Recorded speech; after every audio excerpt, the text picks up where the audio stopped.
ایک سب پانی لے لیجیے. اعوذ باللہ من الشیطان الرجیم. بسم اللہ الرحمن الرحیم. تھوڑا کم کر دیجیے.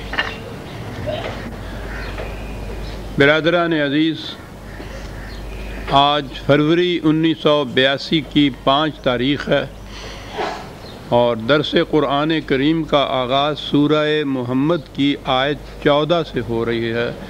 47/1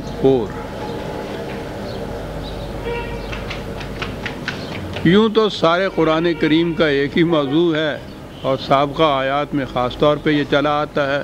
وہ کشمکش جو چلی آ رہی ہے وہ چراغ مصطفی سے شرار بولہبی کی، جسے کہا جا رہا ہے حق اور باطل کی کشمکش. بھئی یہ ہے ساری داستان. تو وہ 2 گروہ بتاتا ہے. ایک گروہ وہ کہ جو ان ویلیوز کے تابع زندگی بسر کرتا ہے جو غیر متبدل ہیں، وحی کے ذریعے سے عطا ہوئی ہیں، جس میں نوع انسانی کی منفعت پیش نظر ہے. اور دوسرا گروہ وہ ہے کہ جس کو اپنا ہی مفاد سامنے ہے، اس کے ویلیوز کی کوئی بات نہیں. طبعی زندگی منتہا ہے، اسی کا مفاد ان کے پیش نظر ہے.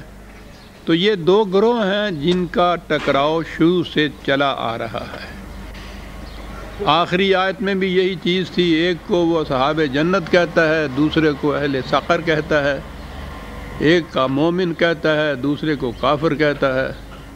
اور انہی 2 کے متعلق اب کہا ہے اگلی آیت میں کہ افمن کان علی بینۃ من ربہ کمن زین لہ سوء عملہ واتبعوا اہواءہم. کیا بات ہے، ایک ایک لفظ قرآن کریم کا کتنا جامع چلا آ رہا ہے. وقت بھی تھوڑا ہوتا ہے اور پھر زندگی بھی تھوڑی ہوتی ہے، ورنہ قرآن کے تو ایک ایک لفظ پہ پتہ نہیں کتنا وقت چاہیے آدمی کو. کہا کہ یہ 2 گروہ ہیں. ذرا غور کیجئے کہ کیا یہ 2 برابر ہو سکتے ہیں. اور کیا یہاں کہا ہے، ایک وہ ہے کہ جو نہایت واضح شاہراہ کے اوپر چلا جا رہا ہے، جو اسے سیدھا منزل مقصود تک پہنچا دے گا.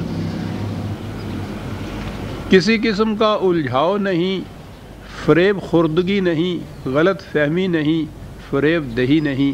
صاف واضح راستہ منزل تک پہنچانے والا. دوسرا گروہ ہے کہ جسے اس کے غلط کام صحیح بن کر دکھائی دیتے ہیں، برائی بھلائی بن کر دکھائی دیتی ہے. یعنی یہ عجیب چیز ہے خود فریبی کی کہ اسے غلط کام اچھے بن کر دکھائی دیتے ہیں، بلکہ مزین نظر آتے ہیں، خوشنما نظر آتے ہیں. یہ کون سا طبقہ ہے؟ کھلے بندوں جو لوگ خلاف ورزیاں کرتے ہیں ان قوانین کی، ان اقدار کی، وہ اس خود فریبی میں مبتلا نہیں ہوتے. وہ دھڑلے سے یہ سب کچھ کرتے ہیں کہ ٹھیک ہے ہم نہیں مانتے، ہم وہی کچھ کریں گے جو ہمارا دل چاہے گا. انہیں سوء عمل ان کا جو ہے، بری بات بھلائی بن کے دکھائی نہیں دیتی. بھلائی انہیں بن کے دکھائی دیتی ہے کہ جو چیزیں تو غلط ہوتی ہیں لیکن اس خود فریبی میں مبتلا ہوتے ہیں کہ یہ بالکل صحیح کام ہے، مذہب کا کام ہے، اسلام کا کام ہے، دین کا کام ہے، نیکی کا کام ہے، اور وہ اس خود فریبی میں مبتلا رہتے ہیں. زُیّنَ لَہُ سُوءُ عَمَلِهِ، در حقیقت وہ کام تو برائی کا ہوتا ہے لیکن انہیں مزین بن کے دکھائی دیتا ہے کہ بہت اچھا کام ہے. یہ صورت کیسے پیدا ہوتی ہے؟ کہا وَاتَّبَعُوا أَهْوَاءَهُمْ. جو شخص یہ جسے ہم نے اقدار کہا ہے، ویلیوز کہا ہے، وحی کی رہنمائی کہا ہے، وہ خارج سے ملتی ہے، باہر سے ملتی ہے. اس میں کسی قسم کی خود فریبی نہیں ہوتی. چوراہے پہ وہ جو بتی جلتی ہے، وہ جو سرخ اور سبز جو ہوتی ہے، وہ خارج میں ہوتی ہے. وہ ہر ایک کو پتہ ہے کہ یہ سرخ بتی ہے، اس میں رکنا ہے، سبز ہے آگے بڑھنا ہے، اور اگر یہ صورت نہ ہو، خارج سے روشنی نہ ملے، انڈیکیشن نہ ملے، رہنمائی نہ ملے، خود ہی فیصلہ کرنا ہو، تو پھر اپنی اپنی خواہشات، اپنے اپنے مفاد کے مطابق فیصلے ہوتے ہیں۔ کہا جب کیفیت یہ ہو جائے انسانوں کی کہ ہر شخص اپنے مفاد کے مطابق قدم اٹھائے، تو ظاہر ہے کہ وہ اپنے نقصان کے لیے تو کبھی نہیں قدم اٹھائے گا۔ بذام خیش وہ یہی سمجھے گا کہ یہ فائدے کی چیز ہے، خود جو فیصلہ کیا، لیکن اس نے کہا ہے کہ یہ بات ہر انسان کے اپنے فیصلہ کرنے کی نہیں ہے، انسان کے فیصلوں پہ اس کے جذبات جو ہیں وہ محیط ہوتے ہیں، حاوی ہوتے ہیں، یا کم از کم انہیں متاثر کر دیتے ہیں۔ اور یہ چیز اس طرح سے انکانشس مائنڈ جسے آپ کہتے ہیں، غیر شعوری طور پر انسان کے اندر سے یہ چیز ایسے ہوتی ہے کہ شعوری طور پہ اسے معلوم ہی نہیں ہوتا کہ میں یہ غلط کام کر رہا ہوں۔ یہ مذہب کے نام کے اوپر دنیا میں جو کچھ ہو رہا ہے، ہوتا چلا آ رہا ہے، حیرت ہے کہ جو لوگ تو مانتے ہی نہیں ہیں، ان کو باہر کھڑے ہوئے آبجیکٹیولی دیکھتے ہیں، وہ تو یہ سمجھ جاتے ہیں کہ صاحب کس قدر یہ خراب کام ہے جو کیا جا رہا ہے۔ لیکن یہ جو اس غلط فہمی میں مبتلا ہوتے ہیں مذہب کے نام کے اوپر، انہیں یہ چیز نظر ہی نہیں آتی، معاف رکھیے گا، وہ غلط فہمی میں مبتلا ہوتے ہیں، انہیں مزین بن کے وہ چیز دکھائی دیتی ہے۔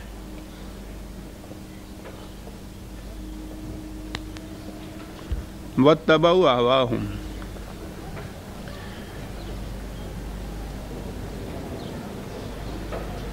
جو کچھ ہے فی الحقیقت ویسا نظر آ جانا اس کا، یہ بڑی چیز ہے کہ خود فریبی میں مبتلا نہ رہے۔ ایک روایت ہے جسے منسوب کیا جاتا ہے نبی اکرم صلی اللہ علیہ وسلم کی طرف، اور میں سمجھتا ہوں کہ وہ صحیح ہو سکتی ہے، بڑی اہم چیز ہے۔ فرمایا کہ دعا ہے یہ کہ اللہم ارنا حقائق الاشیاء کما ہی، یا اللہ مجھے ہر شے کی حقیقت کو جیسی وہ فی الحقیقت ہے صلاحیت دے کہ میں وہ دیکھ سکوں کہ وہ فی الحقیقت کیسے ہے۔ بڑی چیز ہے یہ، فریب نگاہ نہ ہو اس کے اندر، رنگین چشمے سے نہ دیکھا جائے، جیسے وہ ہے ویسی نظر آئے مجھے، تو ویسی تو نظر آئے گی۔ اگر آبجیکٹیولی کوئی چیز روشنی ہوگی، اس کی روشنی میں آپ دیکھیں گے تو ویسے نظر آئے گی۔ سورج کی روشنی میں تو سانپ سانپ نظر آتا ہے، رسی رسی نظر آتی ہے۔ رات کی تاریکی میں تو آپ اس غلط فہمی میں مبتلا ہو سکتے ہیں کہ سانپ کو رسی سمجھ لیں یا رسی کو سانپ سمجھ لیں۔ خارج سے روشنی کی ضرورت ہے، اور وحی کی ضرورت یہی ہے کہ پھر انسان اپنے جذبات کا اتباع کرنے کی بجائے وہ جو خارج سے وحی کی رہنمائی ملتی ہے اس کے پیچھے چلتا ہے۔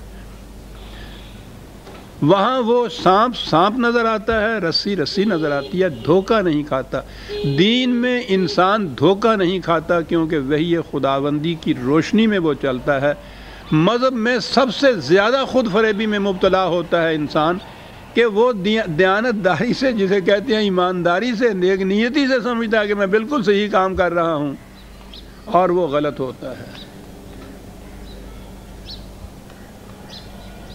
اس کا فیصلہ کیسے ہوتا ہے؟ وہی خارج سے وحی کی روشنی میں پرکھ کے دیکھیے، وہ بتائے گا کہ صحیح کیا ہے اور غلط کیا ہے۔ معلوم نہیں، مجھے یاد پڑتا ہے کہ میں نے اتباع اور اطاعت کا فرق بتایا تھا، لیکن کوئی بات نہیں، یہ تو بار بار بات آتی ہے، اور بڑی اہم چیز ہے عزیزان مان، بڑی اہم چیز ہے۔ اگرچہ لفظ اطاعت کے اندر بھی یہ ہے دل کی رضامندی سے کسی بات کو ماننا یا تعمیل کرنا یا فرمانبرداری کرنا کسی حکم کی، اس میں بھی یہ چیز ہے۔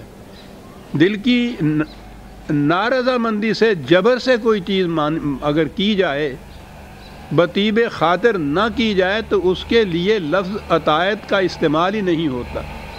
اطاعت تو ہوتی یہ ہے، لیکن اتباع جو ہے وہ اس سے بھی ایک درجہ آگے کی چیز ہے۔ شاید آپ کو یاد ہو عرب کہاں استعمال کرتے تھے، گائے کا نوزائیدہ بچہ وہ اپنی ماں کے پیچھے پیچھے چلا جاتا ہے، وہ کسی کے حکم کی اطاعت نہیں کرتا، اس سے کسی نے نہیں کہا کہ تم اس کے پیچھے پیچھے چلے جاؤ۔ جبر تو یہ ہے نا کہ باندھ کے اس کو اس کے پیچھے چلایا جائے، اطاعت یہ ہے کہ کوئی اسے حکم دے کہ اس کے پیچھے چلے جاؤ، اور یہ جو پیچھے جا رہا ہے اس کے، اس میں تو یہ دونوں چیزیں نہیں ہیں۔ یہ اس کے پیچھے کیسے جا رہا ہے؟ اس کے اندر کا تقاضا ہے، اسے ایک اندر سے کشش نظر آتی ہے پیچھے جانے کی۔ یہ جو خود اندر کے تقاضے سے انسان کوئی چیز کرتا ہے، اسے اتباع کہتے ہیں عرب۔ کیا زبان ہے اور کیا قرآن ہے صاحب۔ اب یہاں دیکھیے کہ اطاعت سے ایک درجہ آگے چلا گیا۔ اطاعت میں خارج سے کوئی حکم ملے گا، آپ اس کی بطیب خاطر فرما برداری کریں گے تو اطاعت، خارج سے حکم ملے گا۔ بات دور چلی جائے گی، اسلامی نظام جو ہے اس کے اندر آپ دیکھتے ہیں اطیعوا اللہ و اطیعوا الرسول ہے۔ آج خود نہیں اطاعت آپ کر سکتے، ایک اتھارٹی چاہیے آپ کو اطاعت کرانے والی، قرآن کے احکام کو نافذ کرنے والی۔ وہ دیکھے گی کہ کس وقت قرآن کا کون سا حکم ہے جس کی اطاعت کرائی جانی مقصود ہے، وہ اس حکم کو، اس قانون کو نافذ کرے گی، وہ حکم دے گی۔ اور یہی وجہ ہے کہ قرآن کریم نے اطاعت کے ساتھ کہا ہے سمعنا و اطعنا، ہم نے سنا اور اطاعت کی۔ اس کے لیے سننے کی شرط ہے، سنانے والا موجود ہونا چاہیے۔ دین جب مذہب میں تبدیل ہوا ہمارا تو یہ سنانے والا نہیں تھا، مرکزیت ختم ہو گئی تھی، خلافت نہیں رہی تھی، قرآن کے احکام نافذ کرنے والا کوئی نہیں رہا تھا، اپنے اپنے طور پہ اطاعت شروع کر دی، تو یہ تو مقصود ہی نہیں تھا اس کا۔ وہ تو سمعنا و اطعنا ہے۔ آپ دیکھتے ہیں کہ ایک ایک لفظ میں کس طرح سے پورا نظام آ جاتا ہے جو قرآن دینا چاہتا ہے۔ لفظ اطاعت کے اندر نظام کا پہلو موجود ہے کہ خارج سے کوئی حکم دینے والا ہو تم سنو اور اطاعت کرو۔ ایک تو یہ بات ہوئی، اور بسیار شیوا ہاست بوتاہرا کے نام نیست، بہت سی اطاعتیں، اب میں اطاعت کا لفظ لے رہا ہوں، وہ جو اتباع کا لفظ ہے، خارج سے اس میں حکم نہیں آتا، دل کے ارادے کے لیے خارج کا حکم نہیں ہوتا، اندر کے تقاضے کے لیے خارج کا حکم نہیں ہوتا۔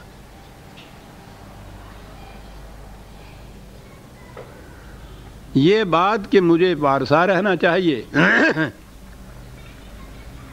آپ کے اندر کی ایک چیز ہے، وہاں آپ طے کرتے ہیں اس چیز کو۔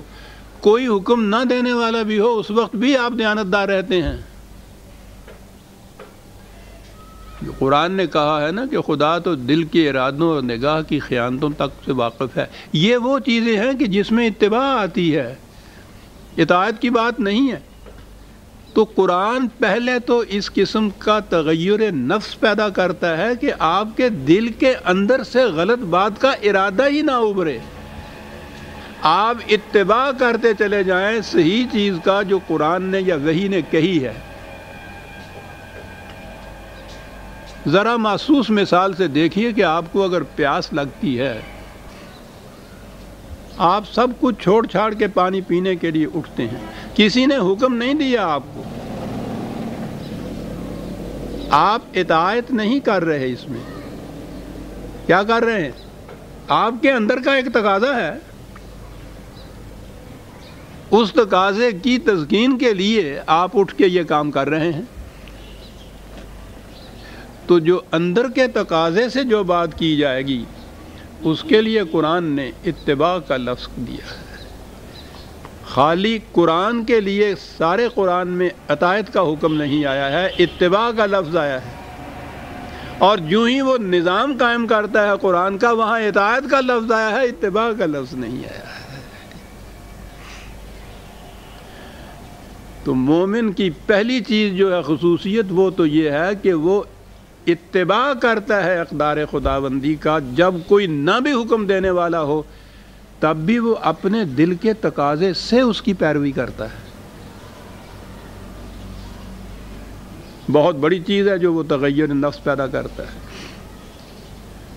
اور یہ دل کے تقاضوں والی لوگ تو ہیں کہ پھر جو اس طرح سے اطاعت کرتے ہیں کہ ثم لا یجدوا فی قلوبہم حرجا مما قضیت، کہا ہے کہ رسول فلا وربک لا یؤمنون حتی یحکموک فیما شجر بینہم، تیرا رب شاہد ہے اس کے اوپر کہ یہ لوگ کبھی مومن نہیں ہو سکتے تا وقت کہ اپنے تمام معاملات کا فیصلہ کرانے کے لیے تیرے پاس نہ آئیں، اور پھر اس کے بعد جب تو فیصلہ دے دے سلموا تسلیما، اسے وہ تسلیم کریں، لیکن کس طرح؟ اپنے دل میں بھی اس کے خلاف گرانی محسوس نہ کریں۔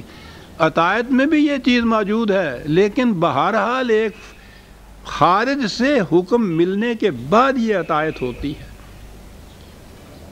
اور وہ تو افراد ایسے تیار کرتا ہے کہ وہ اپنے اندر کے تقاضے سے ان اقدار کی پیروی کرتے ہیں، اسے اتباع کہا جاتا ہے۔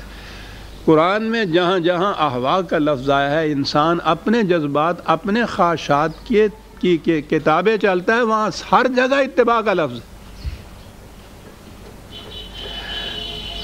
اپنے اندر کی خواہشات کی پیروی کرنا، اس کے لیے اطاعت کا لفظ ہی نہیں آیا۔ عزیزان من، قرآن یوں سمجھ میں آتا ہے، وَاتَّبَعُوا أَهْوَاءَهُمْ، دیکھا آپ نے اس کا نتیجہ کیا ہوتا ہے؟ زُيِّنَ لَهُ سُوءُ عَمَلِهِ، جو ہی اپنے ہی جذبات کا اتباع کیا کہ جو کچھ اس نے، تو ہر فرد کے جذبے اس کے اپنے مفاد کے لیے ہوں گے۔ یاد رکھو، اپنے نقصان کے لیے کبھی نہیں کوئی سوچتا۔ یہ الگ بات ہے کہ جسے فائدہ سمجھتا در حقیقت وہ نقصان ہو۔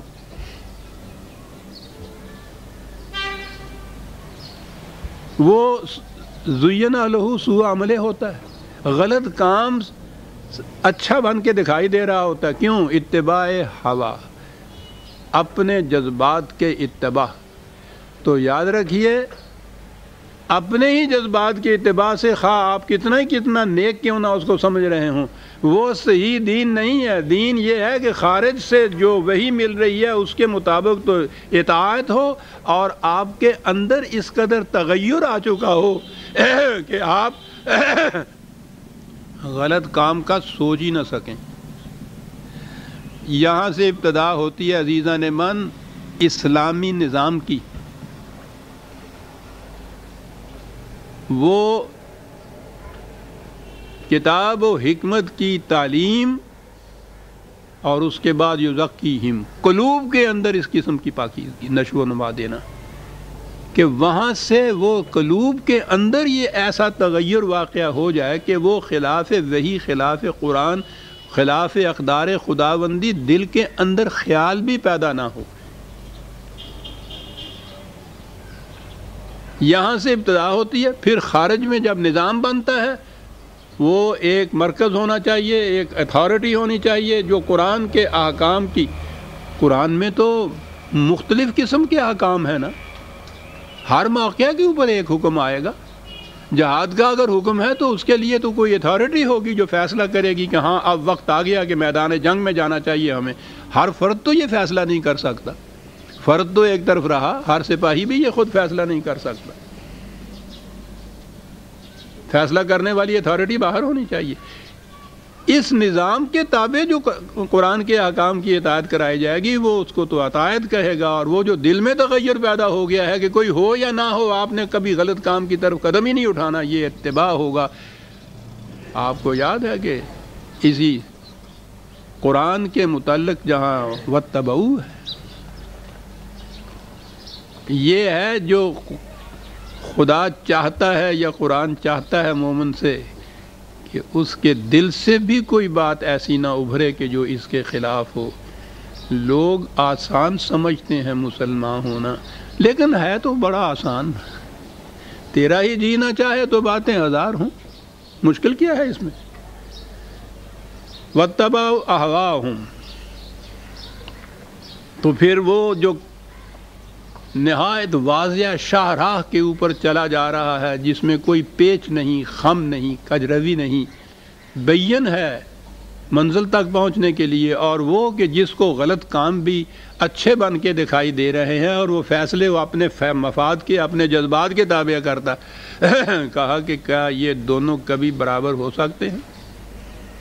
اب برابر نہیں ہو سکتے۔ وہ جو پہلا شاہراہ پر چلنے والا ہے وہ کہاں ہے؟ مثل الجنت التی وعد المتقون۔ مثل، میں نے کہا تھا نا کہ قرآن کریم نے جنت اور دوزخ جو اخروی زندگی کی ہے اسے تمثیلی انداز میں بیان کیا ہے۔ یہاں بھی ہے، اس سے دوسرے مقام پہ بھی ہے، وہاں بھی مثل ہی کہا ہے۔ مثال کے ذریعے سے ہی اس زندگی کی کیفیات کو سمجھایا جا سکتا ہے، جیسے وہ ہے اس کی کنہ حقیقت ہمارے شعور کی موجودہ سطح پہ سمجھ میں آ نہیں سکتی، تو مثال کے ذریعے سمجھایا ہے قرآن نے ہمیشہ۔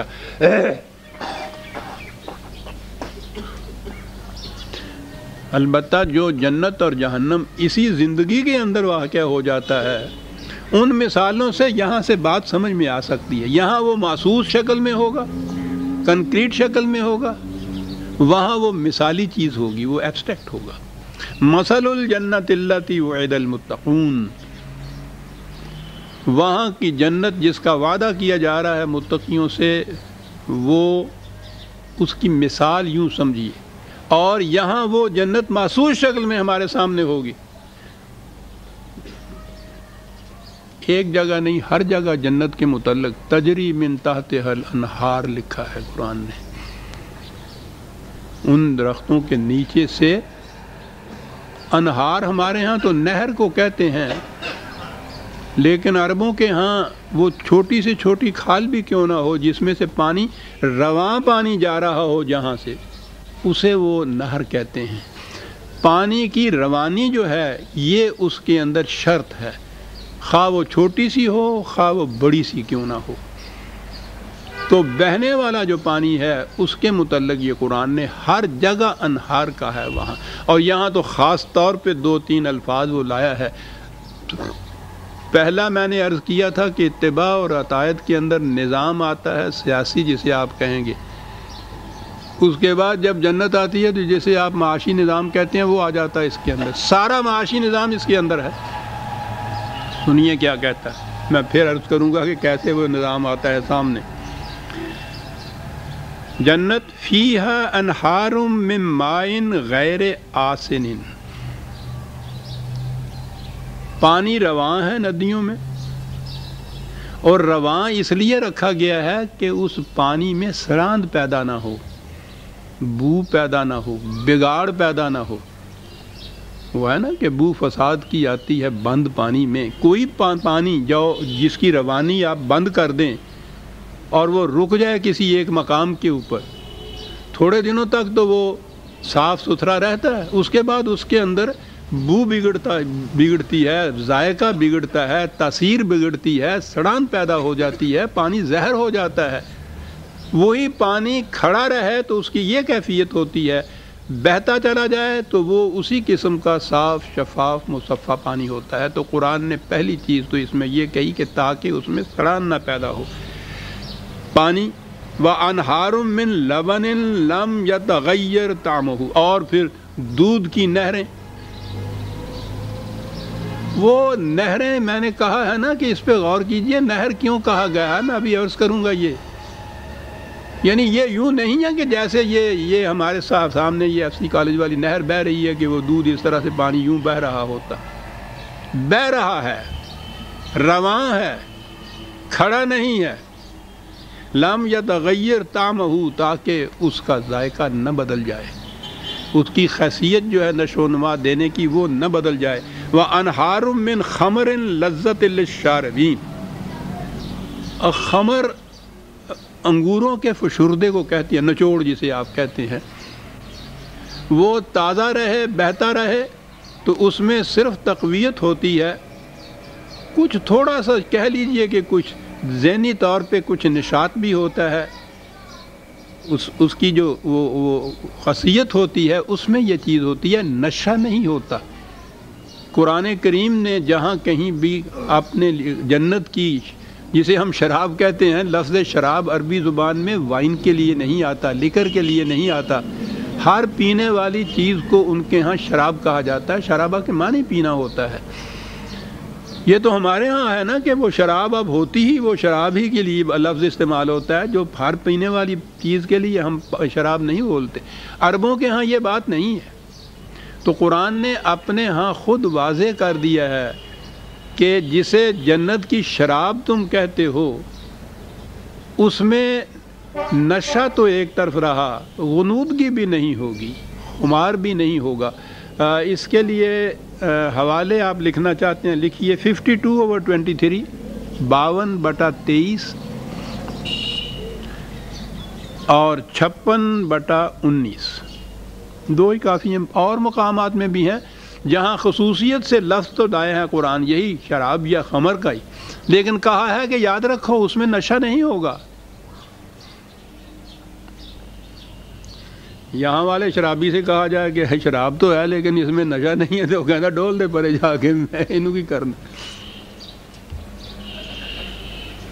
عادت سی ہے، نشہ ہے نہ اب کیف، پانی نہ پیا شراب پی لی لیکن وہ یہ کہتا ہے کہ وہ اس میں وہ تقویت کی چیز جو ہے، اسی لیے لفظ خمر استعمال کیا اس نے، وہ انگوروں کے نچوڑ کو کہتے ہیں کہ اس میں وہ تقویت والی چیز جو ہے وہ تو آ جائے لیکن نشہ والی چیز نہ آئے۔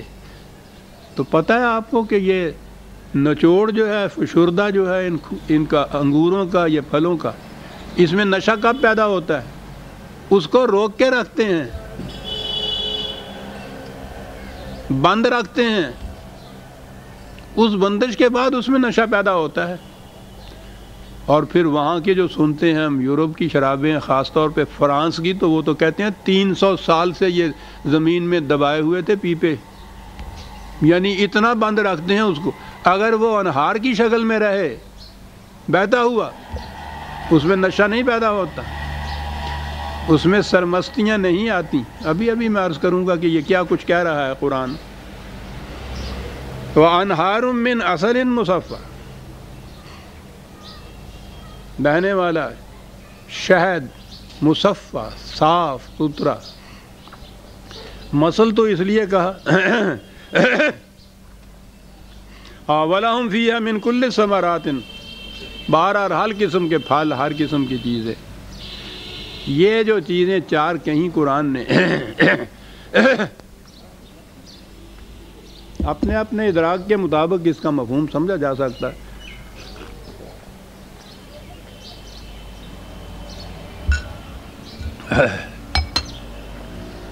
لیکن میں سمجھتا ہوں کہ پانی، زندگی کا دار و مدار پانی پر ہے۔ وَجَعَلْنَا مِنَ الْمَاءِ كُلَّ شَيْءٍ حَيٍّ، قرآن نے بھی یہ کہا ہے اور یہ حقیقت بھی ہے۔ جہاں کہیں پانی ہوگا لائف ہوگی، جہاں کہیں آپ کو زندگی کا آثار نظر آئے گا وہاں یہ قیاس ہو جائے گا کہ پانی ہے قریب کہیں۔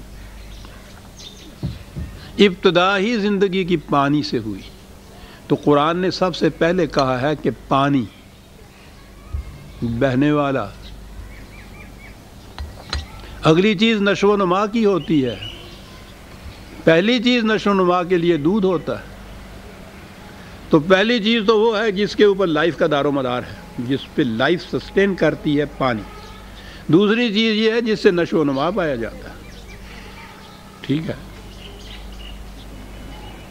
تیسری چیز جس کے اندر اس نے فشردہ انگور جو کہا ہے، پھلوں کا نچوڑ کہا ہے، اس میں توانائی کی صورت ہے، اور اگر غلط معنی نہ لیں تو کچھ کیفیت، کیف یا نشاط کی بھی تو اس کے اندر ہو سکتی ہے، اس قسم کی توانائی کہ جس میں کچھ سرور سا پیدا ہو انسان، لیکن وہ سرور شراب والا نہ ہو، کیونکہ قرآن نے خود کہہ دیا کہ وہ نہیں۔ اچھی غذا جو ہے صحیح، جس میں معدے کو محنت نہ زیادہ کرنی پڑے، لیکن ماحصل اس کا جو ہے وہ خون میں روانی پیدا کر دے تو اس میں ایک کیفیت پیدا ہوتی. اصل یہ ہے کہ تندرستی اور صحت جو ہے اس میں ایک نشہ ہوتا ہے. اگر آپ نشے کے لفظ کو ان معنوں میں نہ لیں, ایک کیف ہوتا ہے, ایک سرور ہوتا ہے انسان کے اندر. ہم نے تو یہ سنی ہوئی بات کی ہے, پتہ نہیں کیا ہوتا ہے, لیکن صحت اور تندرستی کے اندر خود ایک سرور ہوتا ہے. ٹھیک, اس کو بھی ٹھیک کر دیجیے. شیخ صاحب اسے بھی آپ نے کچھ کیا تھا, وہ خود ہی ہو گیا. اور اگلی چیز جو ہے وہ شہد ہے. شہد کے متعلق دوسرے مقام پہ یہ ہے فیہ شفاء للناس, خطرات سے محفوظ رکھنے والی چیزیں. یہ اس لیے میں نے کہا ہے کہ من کل ثمرات آگے قرآن نے کہا کہ ہر قسم کی وہ پاکیزہ غذا جو ہے وہ مغفرۃ من ربہم. وہ مغفرت تو ہمارے ہاں کا ترجمہ ہی بخشش ہوتا ہے, تو کی نہیں بنتی. اس کے معنی ہے حفاظت کا سامان, خطرات سے محفوظ رکھنے کی چیز. تو اگر وہ بیماریاں ہی ہیں تو قرآن نے کہا ہے نا کہ شہد میں بیماریوں کے لیے شفا ہوتی ہے. تو وہ خطرات سے محفوظ رکھنا, مضر باتوں کے اثر سے محفوظ رکھنا, یہ چیز بھی اس کے اندر ہے. آخرت کی جنت اور اس کی یہ جو نوما ہے وہ تو تمثیلی بات ہے. یہاں ہم سمجھ نہیں سکے, وہاں بہرحال جس میں میں آپ حضرات کو نہیں شامل کرتا, اپنے آپ کو کہہ رہا ہوں کہ وہاں ان کی لذت ہی ہمارے نصیب نہیں ہوگی. یہ تو جنت والوں کی باتیں کہہ رہا ہے وہ. لیکن یہاں جو اس نے کہا ہے ہمارے نصیب میں, تو یہاں کی جنت بھی نہیں آئی. یہ یہاں کی جنت کیسے بنتی ہے؟ ایک لفظ اس کے اندر اس نے کہا ہے کہ یہ بہنے والی چیز ہو. رزق اگر بہنے والا ہے, ہر ایک کے گھر کے سامنے سے وہ رواں دواں جاتا ہے, آوازیں دیتا ہوا سلسبیل پکارتا ہوا جاتا ہے, وہ اگر کہ جتنی جتنی کسی کی ضرورت ہے لیتا چلا جائے, یہ جنت کی پہلی نشانی ہے. پانی کو آپ لے لیجئے, جو ہی وہ نلکوں میں اپنے گھروں کے اندر آیا, باہر والا تڑپ کے مر جائے, وہ اس کے حصے میں نہیں آتا. بند ہو گیا پانی, روانہ رہا. اور اگر ٹینکی میں آ گیا تو پھر تو پوچھو ہی نہیں. رزق کے چشمے اگر بند ہو جائیں تو وہ جو بند کرتا ہے ان کو اس کی ذات کے لیے تو وہ ہو, نو انسانی کی منفعت کے لیے وہ نہیں رہتا. اگر وہ نہر کی شکل میں پانی ہو تو ایک تو یہ ہے کہ کوئی اس کو اس طرح سے اپنی ذات کے لیے بند نہیں کر سکتا, اس نے تو روا رہنا ہے, جتنی ضرورت ہے لیتا چلے جائے, باقی آگے جائے. جو آگے ہے اس کو جتنی ضرورت ہے وہ لیتا چلا جائے. بہنے والے پانی میں ہر ضرورت مند کی ضرورت پوری ہو سکتی ہے, روک رکھنے میں یہ بات نہیں ہوتی. عزیزان میں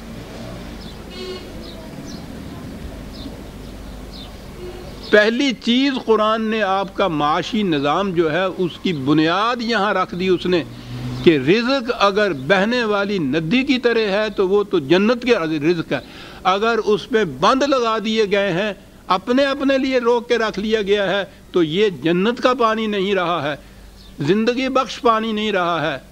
اس کے بعد جو تھوڑے وقت کے بعد کہتا ہے اس میں سڑان پیدا ہوتی ہے, تو پھر تو جہاں بھی اس نظام سرمایہ داری ہے اس کی سڑان تو ساری دنیا میں محسوس ہے. بند لگائے اپنی اپنی ذات کے لیے. قرآن کریم نے اس کے لیے عزیزان من لفظ استعمال کیا تھا انفاق.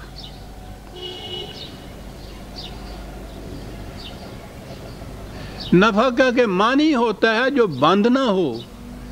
آپ کو یاد ہوگا ان الفاظ کے معنی تو 20 دفعہ آ چکے ہیں.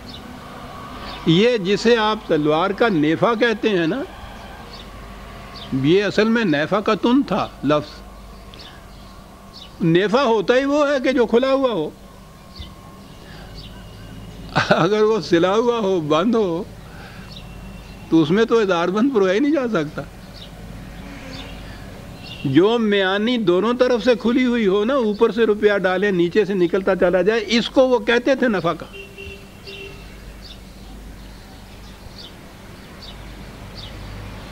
یہ لفظ تو تھا قرآن نے استعمال کیا اپنے ہاں، انفاق کا لفظ استعمال کیا ہے. جو ہی یہ چیز بند ہوئی انفاق نہ رہا. 9/34 20 آیات، سینکڑوں میں کہوں گا اس کے لیے. تو جہاں بھی معاشی نظام آئے گا لفظ یہ آتا چلے جائے گا. لفظ یہ استعمال کیا ہے قرآن نے. یا ایھا الذین آمنوا ان کثیرا من الاحبار والرہبان لیاکلون اموال الناس بالباطل ویصدون عن سبیل اللہ. کہا محتاط رہنا. یہ علماء اور مشائخ کیا کرتے ہیں؟ خود کوئی کام نہیں کرتے، لوگ کمائی کرتے ہیں اس پہ یہ عیش اڑاتے ہیں. اس کو اس نے کہا ہے رزق باطل، دوسروں کی کمائی کے اوپر کرتے یہ ہیں. اور زندگی کا ان کا مشن کیا ہے؟ یصدون عن سبیل اللہ، خدا کی طرف جانے والے راستے میں روک بن کے کھڑے ہو جاتے ہیں. ساری دنیا میں یہ مذہبی پیشوائیت علماء اور مشائخ احبار و رہبان کے متعلق یہ تصور ہے کہ وہ خدا کی طرف لے جاتے ہیں انسانوں کو. عزیزان مان دیکھیے یہ قرآن الرغم یہ کہہ رہا ہے ساری دنیا کو چیلنج دے کے کہ جنہیں تم کہتے ہو خدا کی طرف لے جاتے ہیں وہی تو خدا کے راستے میں روک بن کے کھڑے ہوتے ہیں، جانے نہیں دیتے لوگوں کو اس طرف. کیوں کرتے کیا ہیں؟ والذین یکنزون الذہب والفضة ولا ينفقونها فی سبیل اللہ. یہ کس قسم کا مذہب پیش کرتے ہیں یہ لوگ جو خدا کی طرف جانے والے راستے میں روک ہے. مال اور دولت کو جو لوگ روک رکھتے ہیں، اور آگے ہے لفظ لا ينفقونها، یہ معنی کہ وہ اس کاز کے لیے. میں نے کہا تھا کہ سبیل اللہ کا مطلب اگر آپ سمجھیں وہ کاز، وہ مقصد، وہ پرپس جس کے لیے خدا نے مقرر کیا ہے کسی شے کو، اس کو حاصل کرنے کے راستے میں ينفقونها، اس کو ندی کی طرح رواں نہیں رکھتے، روک لیتے ہیں. نتیجہ فبشرہم بعذاب علیم. میں نے کہا تھا نا کہ وہ پھر جہنم آ جاتا ہے. اعلان کر دے، بشارت دے دے ان کو. بڑا دردناک ہوتا ہے وہ عذاب، دردناک. علیم کہا ہے. سب سے بڑے کیپیٹلسٹک کنٹریز آپ کے یہاں دیکھیے مغرب میں، پتہ نہیں آپ نے کبھی مطالعہ کر رہے ہیں؟ نہیں، میں تو دیکھ رہا ہوں روز ان کی چیخوں کی آواز آ رہی ہے. سب بڑے بڑے دولت مند وہاں کے جو ہیں دنیا کو خرید سکتے ہیں، چیخ رہے ہیں، رو رہے ہیں. سب دردناک نالے ان کے ہاں سے اٹھ رہے ہیں. عذاب علیم. یوم یحما علیہ فی نار جہنم فتکوی بہا جباہہم وجنوبہم وظہورہم. وہ مثال کی بات ہے کہ یہی ان کے سکے جو ہیں، روپیہ، ڈالر، پیسے، اب تو انہوں نے نوٹ میں کر لیے نا کہ وہ داغا ہی نہ جائے کہ وہ تپایا جائے گا پھر داغا جائے گا ان کو اس طرح سے. کیا کہہ کے یہ ہے جو چیز وہ کہتا ہے ھذا ما کنزتم لانفسکم، یہ وہ ہے جو تم نے روک لیا تھا کہ تمہارے ہی کام آئے، کسی اور کے کام نہ آئے.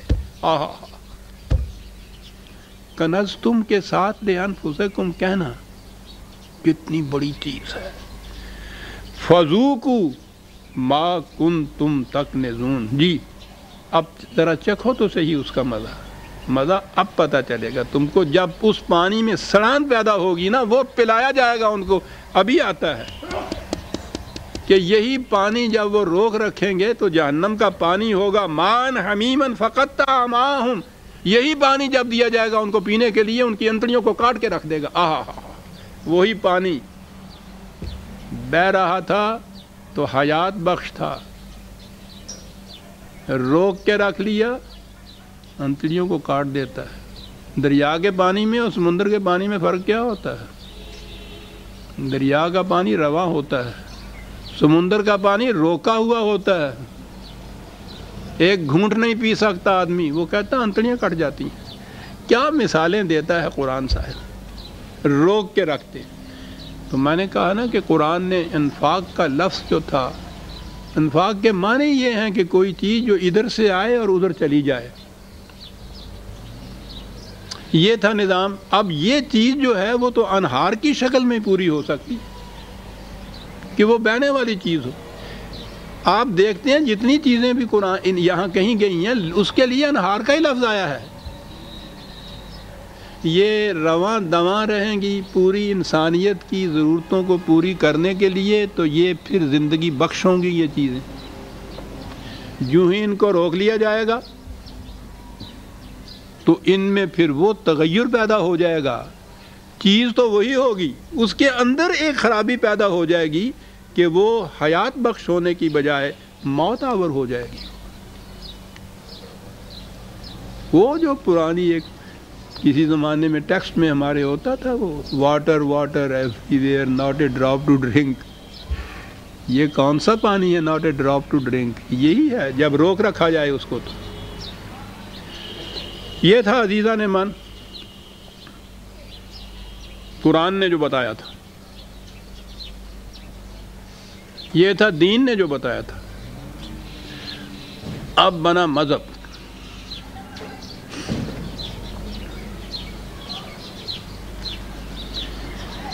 اب مذہب میں کیا ہوا؟ پہلی بات تو انفاق کا جو، اب آ جائیے آپ کے ہاں کے ترجموں کی طرف۔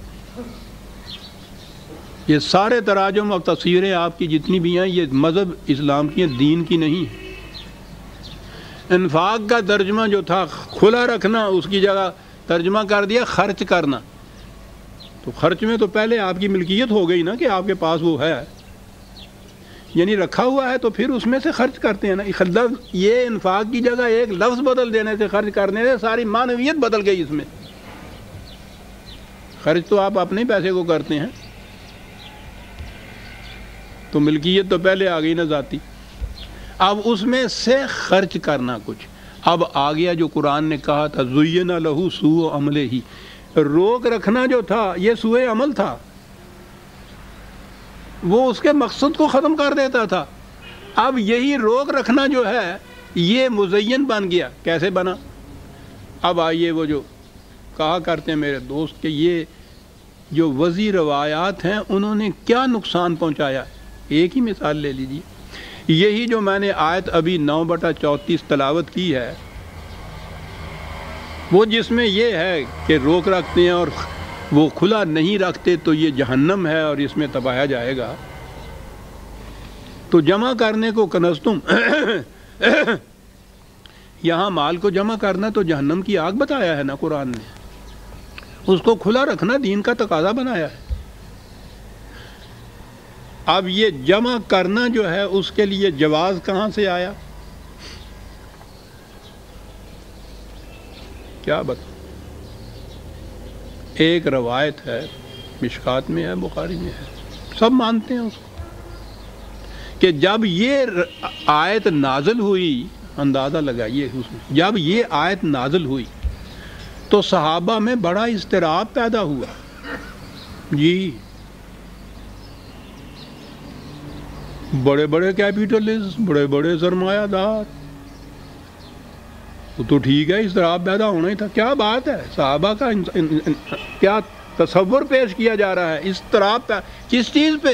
خدا کی طرف سے آیت نازل ہو رہی ہے، اضطراب پیدا ہوا کہ ہاں مال اور دولت کا جمع کرنا اس کی روح سے تو وہ جہنم ہو گیا ہے، مارے گئے، تباہی آ گئی، ارے بچاؤ۔ اپنے میں سے ایک نمائندہ مقرر کیا کہ رسول اللہ کے پاس جاؤ صلی اللہ علیہ وسلم اور ان سے کہو کہ آپ کے صحابہ پہ تو یہ بڑا گراں گزرا ہے، خدا کی آیت حکم صحابہ پہ گراں گزرا ہے، بیٹھ کے آپس میں کہتے ہیں کہ رسول اللہ کے پاس جاؤ، وہاں جا کے بتاؤ، یعنی جیسے رسول اللہ نے کوئی بات ایسا آرڈیننس نافذ کر دی ہے اور ان سے کہو کہ اس کا ریئیکشن یہ ہو رہا ہے۔ وہ تو رسول اللہ خود اس حکم کی اطاعت کے لیے مامور تھے، ان کے پاس جاؤ کہ کیا غضب ہو گیا۔ یہ روایت ہے، اور کسے چنا اس مقصد کے لیے؟ حضرت عمر کو،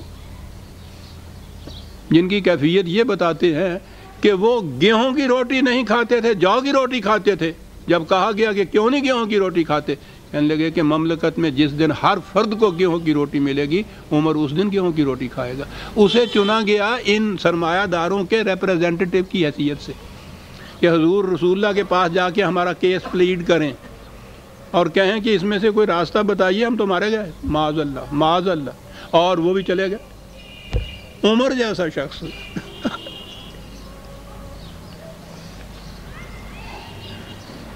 یعنی یہ افسانہ گھڑنے والوں کی بھی نظر آتا ہے ذہن کی کیفیت ایسی پست سی تھی کہ ان کے کردار، ان کے کریکٹروں کو بھی ذہن میں نہیں رکھا کہ کس کو بھیجنا چاہیے۔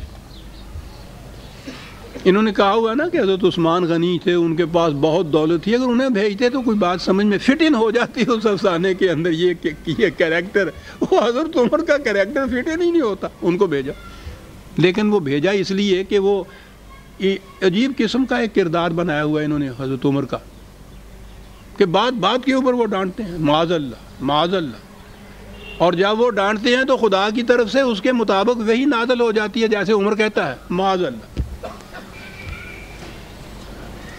عزیزان مان کیا سنتے ہیں آپ کہ ہمارے ساتھ کیا ہوا ہے؟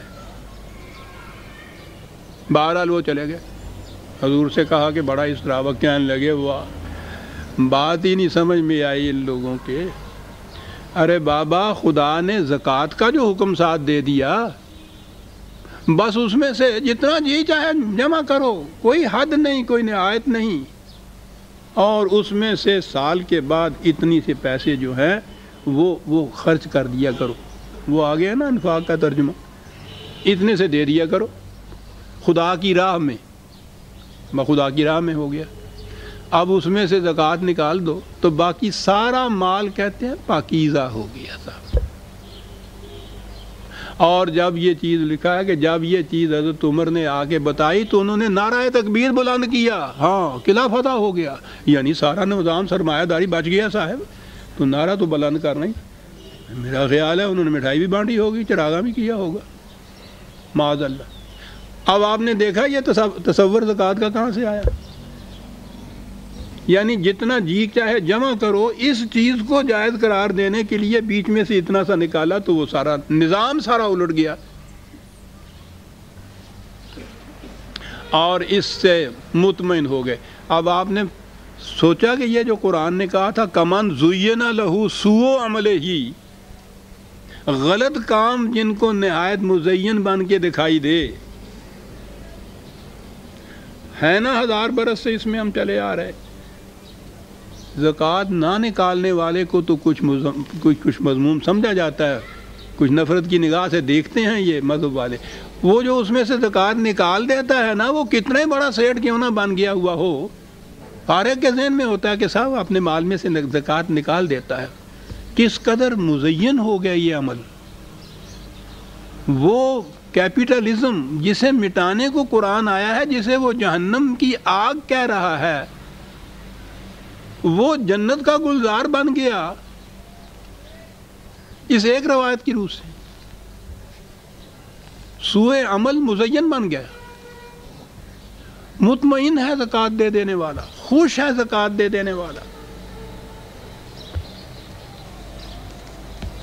دو ہی تو چیزیں ہیں آپ کے ہاں، زکوٰۃ اور نماز۔ قرآن نے اکٹھا ہی تو بیان کیا ہوا ہے۔ سنیے سورہ ماعون 107، یہ تو صورت ایسی ہے کہ پوری کی پوری تفسیر کے قابل، لیکن آپ کو پتہ ہے ارائیت الذی یکذب بالدین، تم نے اس شخص کی حالت پہ بھی غور کیا جو دین سے انکار کرتا نہیں، کہا اقرار تو کرتا ہے، اپنے عمل سے جھٹلاتا ہے اس کو۔ کیا بات ہے لفظ کی، کون ہے یہ؟ فذلک الذی یدعو الیتیم ولا یحض علی طعام المسکین، یہ وہ شخص ہے کہ جو شخص معاشرے میں تنہا رہ جاتا ہے اس کو دھکے دیتا ہے، جس کا چلتا ہوا کاروبار بند ہو جاتا ہے اس کی روٹی کا انتظام نہیں کرتا، دین کی تکذیب یہ کرتا ہے، پھر اپنے آپ کو فریب کیا دے لیتا ہے، نمازیں بڑی پڑھتا ہے۔ فویل للمصلین الذین هم عن صلاتهم ساہون، تباہی ہے ان نمازیوں کے لیے، بے نماز کے لیے تو یہاں بات ہی نہیں کہی، تباہی ہے ان نمازیوں کے لیے کہ جو نماز کی غرض و غایت اور مقصد کو تو نہیں جانتے، الذین ہم عن صلاتہم ساہون، اس کو تو انہوں نے فراموش کیا ہے، الذین ہم یراؤون، اور یہ جو محسوس حرکات و سکنات ہیں نا، کانوں تک آواز لے جاؤ، ہاتھ یہاں باندھو، رکوع میں یوں جاؤ، سجدہ یوں اس طرح سے کرو، سارا زور اس پہ دیا جاتا ہے۔ کہنے لگا اس کو نماز سمجھتے ہیں صلاۃ، اور صلاۃ کی غایت جو تھی اس کو پس پشت ڈالا ہوا ہے۔ یہ تباہی ہے ان کے لیے۔ کہا کیا کرتے ہیں یہ؟ یمنعون الماعون، اس رزق کو جو بہتے پانی کی طرح رہنا چاہیے تھا بند لگا کے اپنے لیے روک رکھتے ہیں۔ ویل للمصلی، صلاۃ و زکوٰۃ دونوں چیزیں اکٹھی آتی ہیں قرآن میں، یہاں صلاۃ آ گئی اور زکوٰۃ والے کے متعلق یہ کہا یمنعون الماعون۔ بڑا صاف تھا یہ یہاں سے کیسے نکل سکتے تھے؟ اجی صاحب نکلنے کی راہیں ہزار، کوئی بڑے سے بڑا اچھے سے اچھا آپ قانون بنائیے، وہ قانون بنا رہے ہوتے ہیں قانون دان، اور قانون توڑنے والے یہ سوچ رہے ہوتے ہیں کہ اس میں سے نکلنے کی راہیں کون سی ہیں۔ بنا دیا اللہ میاں نے یمنعون الماعون، بالکل سیدھا۔ کوئی قرآن شریف اٹھا کے دیکھیے، اس کا ترجمہ ملے گا کہ روز مرہ کے استعمال کی چیزوں کو مانگے سے نہیں دیتے۔ نہیں پین گلابی ہے ذرا چھاننی دے اپنی دے، نہیں جی میں نہیں دیں دی، چل بھی تقریب دین ہو گئی، یہ دے دی تھی انہیں چھاننی، اطاعت خداوندی ہوگی۔ اب بھائی ذرا سائیکل دینا، میں نے وہاں تک جانا ہے۔ یمنعون الماعون کا ترجمہ کوئی قرآن اٹھا کے دیکھیے، اس میں لکھا ہوا ہوتا ہے روز مرہ کے استعمال کی چیزیں مانگے سے نہیں دیتے، دین مانگے سے دے دیں تو۔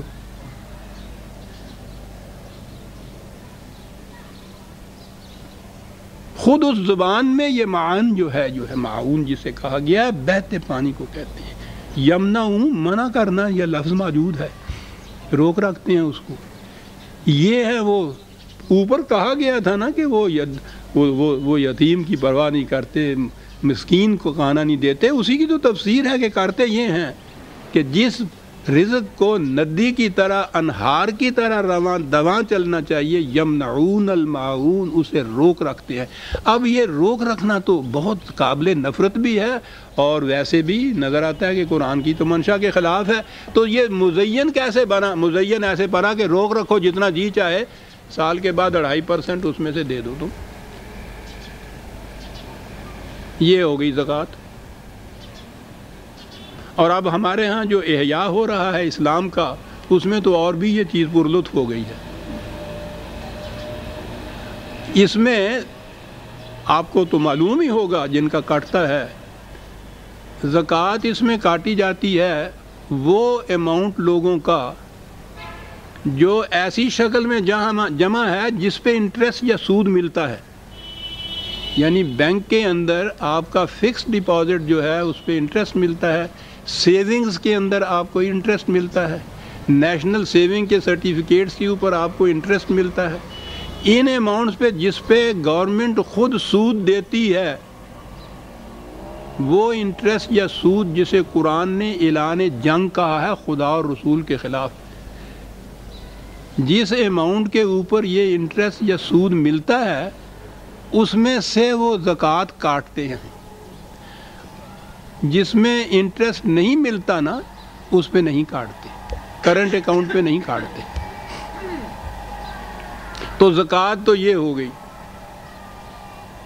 اور باقی سارا کچھ وہ جو اصل اماؤنٹ، پرنسپل اماؤنٹ ہے آپ کا، اور پلس وہ جو سارا انٹرسٹ مل رہا ہے، یہ سارا جتنا ہے حلال و طیب ہو گیا، کیونکہ اس میں سے یہ اتنے پیسے جو تھے وہ ابھی آپ نے دیے نہیں ہیں، ان سے کاٹ دیے ہیں، لوگ اس کے خلاف اپیلیں کرتے رہتے ہیں۔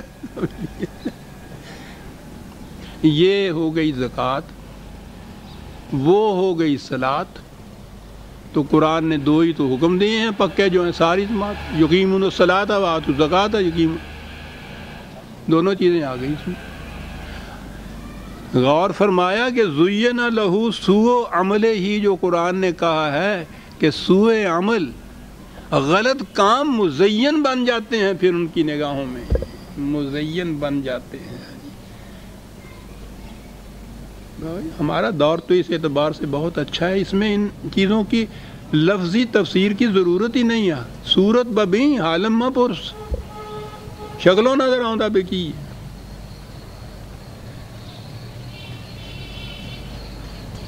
قرآن نے کہا کہ یہ جہاں بھی قرآن نے یہ کہا ہے، یہ اس کو نہر سے تشبیہ دی ہے قرآن نے۔ جنت کا رزق بہتے پانی کی ندی کی طرح رواں دواں ہے، اگر وہ ماء ہے، وہ لبن ہے، وہ خمر ہے، وہ عسل ہے، جو بھی رواں دواں رہتا ہے وہ تو جنت کا رزق ہے۔ جہاں بند لگا آپ کے ہاں کا اور اس کے بعد اسی پانی کے اندر بگاڑ پیدا ہوا، جہنم کا بن گیا۔ اگلی آیت میں ہے وَمَغْفِرَةً مِّن رَبِّهِمْ، وہ اصل کا کہا ایک تو یہ وہ اوپر تھے نا، دو بتائے، ایک وہ جو سیدھی راہ پہ چلا جا رہا ہے، دوسرا جس کو یہ اس کے غلط کام اچھے بن کے دکھائی دے رہے ہیں، تو جو سیدھی راہ پہ جاتا ہے وہ تو اس جنت کے اندر ہے، اور دوسرا کمن ہوا خالد فی النار، دوسرا وہ کہ جو جہنم میں زندگی بسر کرتا ہے، وہاں بھی اسے پانی ملتا ہے کس قسم کا، وَسُقُوا مَاءً حَمِيمًا فَقَطَّعَ أَمْعَاءَهُمْ، پانی تو وہی تھا، جب یہ پیتا ہے تو انتڑیاں کٹ جاتی ہیں اس سے۔ دیکھا وہ جو اوپر کہا تھا کہ وہ پانی جس میں بگاڑ نہیں پیدا ہوا ہوتا، وہ نہر کی شکل میں ہو تو پھر وہ رہتا ہے ایسا، یوں ہی بند لگایا ہے آپ نے، وہی پانی ممد حیات کی بجائے وہ ممد مرگ بن گیا، مرگ آفریں ہو گیا، انتڑیاں کٹ گئیں، موت واقع ہو گئی۔ انسانیت کی آج عزیزان من انتڑیاں کٹ گئی ہیں، زندگی کا کہیں نشان نظر دیا۔ حیوانی سطح کے اوپر تو زندگی ہے، انسانی سطح کے اوپر کہیں زندگی نہیں۔ یہ دونوں فریقوں کے متعلق قرآن نے تقابل کیا تھا۔ آپ دیکھتے ہیں کہ جنت اور جہنم کے تقابل میں بات کیا کہا گیا ہے، وہ پیسہ تو وہی ہوتا ہے، ایک سے حیات ملتی ہے، دوسرے سے انتڑیاں کٹ جاتی ہیں۔ یہی جنت اور جہنم کی زندگی ہے، وہاں کیسے ہوگی یہ تو وہاں کی بات ہے، اور یہاں تو ہمارے سامنے جو کچھ ہو رہا ہے صاحب، حیات آور رزق جو ہے وہ تو کہیں نظر نہیں آتا، مرگ آفریں جو ہے وہ آج ساری دنیا کے اندر ہے۔ باقی رہا یہ کہ اب سانس لینے والے انسان چلتے پھرتے ہیں، تو قرآن نے کہا تھا نا کہ کما تاکل الانعام، یہ انسان نہیں ہے، کہا حیوان بھی تو چلتے پھرتے تمہیں نظر آتے ہیں، زندہ نظر آتے ہیں، وہ انہیں بھی زندہ اور مردہ حیوان کہا جاتا ہے نا، تو کہا یہی زندگی کا اشتراک ہے جو اس قسم کے معاشرہ کے انسانوں میں اور حیوانوں میں ہوتا ہے۔ ایک زندگی وہ ہے جو قرآن نے کہا ہے، استجیبوا للہ وللرسول اذا دعاکم لما یحییکم، او چلتے پھرتے حیوانوں، آؤ خدا اور رسول کی اس دعوت کے اوپر لبیک کہو، جو تمہیں وہ چیز دے گا جس سے تمہیں زندگی مل جائے گی۔ زندہ انسانوں کو کہا جاتا ہے آؤ۔ دیکھا زندگی اور زندگی میں فرق، یہ ہے عزیزان من، دونوں میں فرق۔ آیتیں تو دو ہی آج ہوئیں، لیکن بات بڑی اہم تھی، وہ آ گئی۔ سورہ محمد کی آیت 15 تک ہم آ گئے عزیزان من، اور 16ویں آیت سے ہم آئندہ لیں گے۔ ربنا تقبل منا انک انت السمیع العلیم۔ شکریہ۔